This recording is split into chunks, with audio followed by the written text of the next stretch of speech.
Good morning, good afternoon, good evening. स्वागत है आपका अपने चैनल नॉलेज ट्रांसफॉर्म्स में।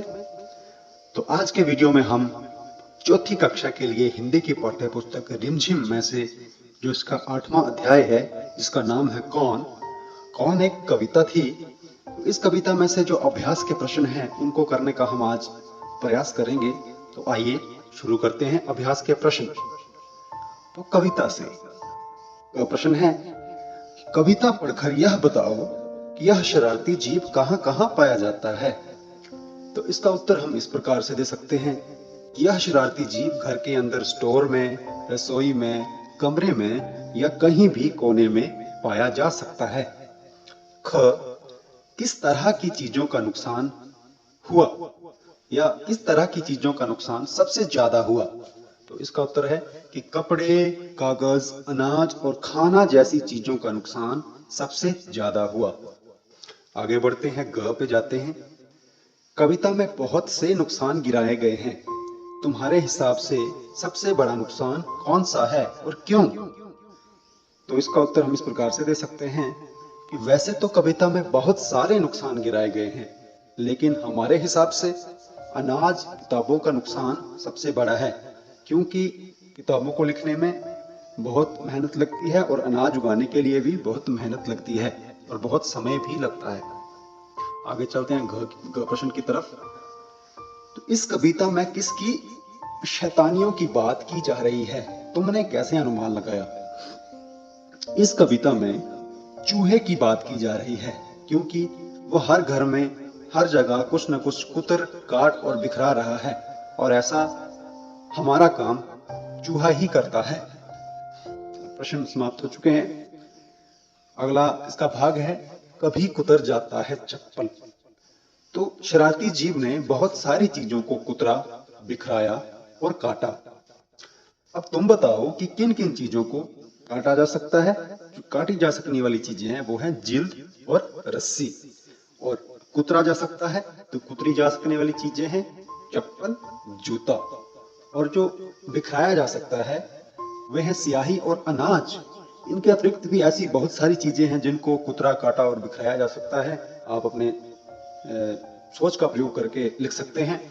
तो आगे चलते हैं, इसका अगला भाग है कबाड़ का हिसाब। तो कबाड़ी क्या क्या सामान खरीदते हैं।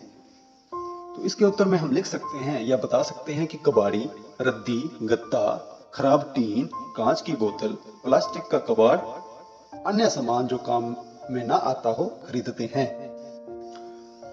ख भाग है, तुम्हारे घर से सामान ले जाकर कबाड़ी उसे क्या करते हैं। तो हमारे घर से ले जाकर कबाड़ी उसे अन्य लोगों जैसे पुनः चक्रण करने वालों को बेच देते हैं। पुनः चक्रण करना होता है कि उस सामान को उसकी रिपेयर करके या उसको ठीक करके उसको दोबारा से प्रयोग करने लायक बनाने वाले जो लोग होते हैं उनको बोलते हैं पुनः चक्रण करने वाले। तो ग है, पता करो कि पुराना अखबार या रद्दी किस भाव से बिकता है। तो पुराना अखबार या रद्दी ₹7 किलोग्राम के भाव से बिकता है। कबाड़ी तुम्हारे घर का सामान ना खरीदे तो क्या होगा। कबाड़ी यदि हमारे घर का सामान ना खरीदे तो कुछ समय बाद जो चीजें खराब हो जाती हैं, हमारा घर उनसे भर जाएगा और कबाड़ खाना बन जाएगा। तो घुसपैठ की बात करते हैं। घुसपैठ क्या होती है। घुसपैठ होती है जबरदस्ती घर में घुस आना या जबरदस्ती कहीं घुस जाना।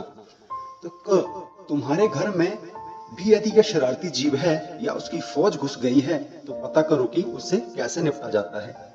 यदि शरारती जीव की फौज या शरारती जीव हमारे घर में घुस आया है तो हम उसको भगाने के लिए बिल्ली छोड़ते हैं या जाला लगाते हैं।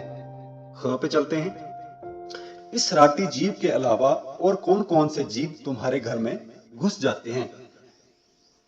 शरारती जीव के अलावा हमारे घर में सांप, बिच्छू, नेवला, बिल्ली आदि घुस आते हैं। तो आगे है, बूझो। नीचे लिखी पंक्तियों की में से जो नीचे लिखी गई कविता की पंक्तियां हैं उनको पढ़ना है, और जिन शब्दों के नीचे रेखा खींची है उनका अर्थ आपस में चर्चा करके बताओ। तो यह है, कभी खलीता पर बनाती। तो ये खलीता शब्द का अर्थ यहाँ पे है जो हमारा पर्स है जिसमें हम रुपए रखते हैं, या हमारी जो जेब होती है जिसमें हम रुपए रखते हैं।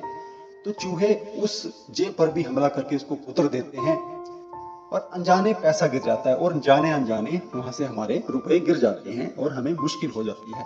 रोज टांगता धो धो कर में, कौन उठा ले जाता छन्ने। यहाँ पर इसका तात्पर्य है एक ऐसा कपड़ा जिनको हम छलनी के रूप में इस्तेमाल करते हैं, या उससे हम छानने का काम करते हैं। तो उसको हम छन्ने कह रहे हैं कि जो मैं छानने वाला जो कपड़ा है उसको मैं रोज धो धो कर टांगता हूं, पर फिर भी वहां से वो गायब होता है, तो उसको शायद चूहा ही ले जाता होगा। ग है, रोज रात भर जागता रहता या जगता रहता, खुर खुर इधर उधर है दाता। तो इन दो पंक्तियों का अर्थ है कि चूहा रात भर जागता है और चीजों को कुतरने के लिए खुर खुर लगाए रखता है, और ना हमें सोने देता है ना खुद सोता है। तो ये थे अभ्यास के प्रश्न। तो हमने कोशिश की कि अभ्यास के प्रश्नों को जल्दी से जल्दी उत्तर देने की कोशिश की जाए। तो मुझे आशा है कि आपको ये प्रयास पसंद आया होगा। अगर आपको ये पसंद आया है तो इस वीडियो को लाइक करें, इसको ज्यादा से ज्यादा शेयर करें और चैनल को सब्सक्राइब भी करें। धन्यवाद।